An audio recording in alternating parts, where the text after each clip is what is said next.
14th episode, 50 words per week, A2 level. We are on to our last episode for nouns. In fact, more than half of the words for today will be not nouns but something else. So as you can see, a lot of the episode just to talk about the objects and things or other nouns like figurative and literal nouns. Nouns really make up for the biggest part of vocabulary in Russian, but verbs carry the most meaning. That's why we don't have a lot of them. So let's start with just some medical terms. Medicina. Medicina is medicine. Medicina is more so like a science of medicine. Panos, a very interesting word. Panos means diarrhea. Panos. Grip is a flu. Grip. Nasmark is a runny nose. Nasmark is like disease, I guess, where your nose is runny. But nasmark is like a term for an actual sickness. Кашель is a cough. Кашель. Plaster is a band-aid or a plaster. I typically call it a band-aid, but I know that band-aid is a term, is a brand. But it's a bandage, I guess. Bint is an actual bandage. Bint is a long kind of stretch of a bandage that you can wrap your arm around if it's a big wound.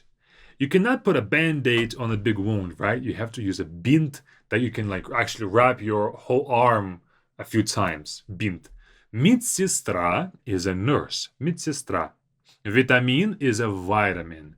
Vitamin. And the last word for medicine is горло. Горло means a throat.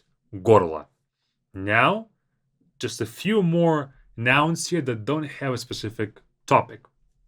Океан. Океан is an ocean, of course. Океан. Then we have грязь. Грязь means mud or dirt. Грязь. Ёлка is a Christmas tree. Ёлка. In fact, it means a fir tree, but for some reason it's called Christmas tree all year round, not just for the Christmas time, but all year round in English. But it's just a simple term for fir tree. Хлопок is cotton. Хлопок.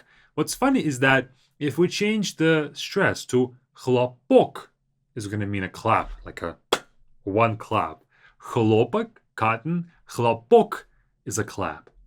Словосочетание is a phrase. Словосочетание. In fact, what this means is word merge, word alliance. Словосочетание.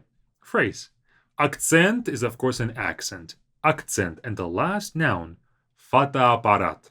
Of course, as you guys can probably guess, it means a camera. Фотоаппарат, photo, I guess, photo device. But a camera, photo camera. Now, we're going to move on to first some adverbs that are pretty good, and then a few adjectives, and then some verbs. Oh yeah, we're gonna have a lot more adverbs. I see it now. So we're gonna have like certain pairs of them. First, высоко. Высоко means high, and note that if it's an adverb, it will be more like highly.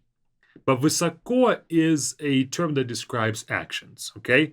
Something is done high, at a high distance or at a high height. Высоко. Вслух means out loud. Вслух. And an interesting thing about adverbs is that they can be used also by themselves as more like an exclamation. Let's just say, back to высоко. If we got somewhere on a mountain, right, and I look down and I can say, высоко, it is high here, right? So высоко and all other adverbs can be used in that usage too. It is high.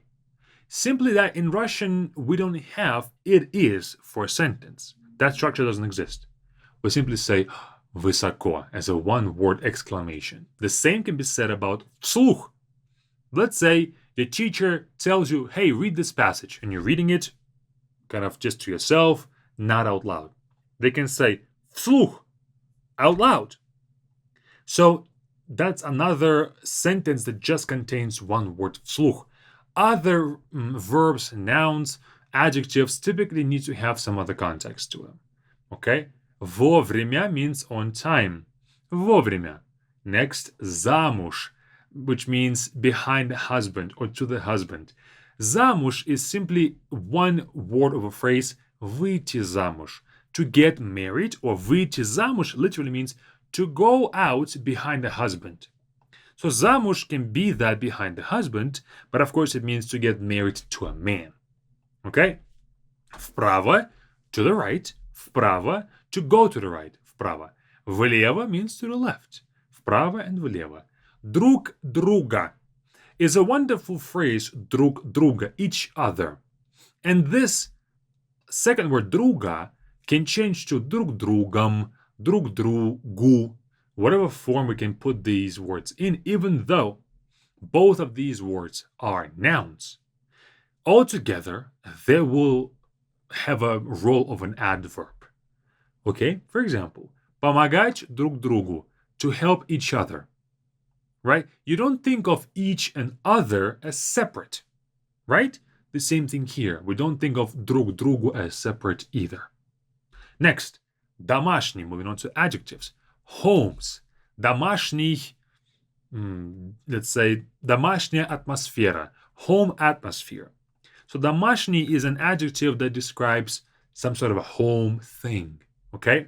Кислый means sour. Кислый. Телевизионный means TV or belonging to TV. Телевизионная программа. TV program. Телевизионная describes what type of program that is. Verbs now. Запрещать. Запрещать means to ban. Запрещать or to prohibit. Запрещать. Закрываться means to get closed. Закрываться, typically when there's no one that closes something, or in a sentence that there's nothing that closed something else. For example, этот бизнес закрылся. This business closed. Of course, somebody closed the business, but we don't mention who. So that's why this ся at the end is used. Закрыться. Отличать means to distinguish. Отличать. Жарить means to fry. Жарить. Соединять means to connect. Соединять. Увеличивать means to increase. Увеличивать. Пересказывать means to retell. Or to retell, re-say something. But typically пересказывать means you read something and then you retell what that story was about. Уменьшать is the opposite of the previous one. Уменьшать means to decrease. Уменьшать. Солить means to salt something. Солить. And now we're going to move on to a few more adverbs. Чисто. Clean or cleanly. Чисто. Again, you can walk in place and say чисто. It's clean here. Лучше means better. Лучше. Глубоко means deep. Глубоко or deeply. Отлично means excellent or wonderful or great. Неплохо means not bad. Another quality description. Неплохо, not bad. Смешно means it's funny or in a funny manner. Funnily.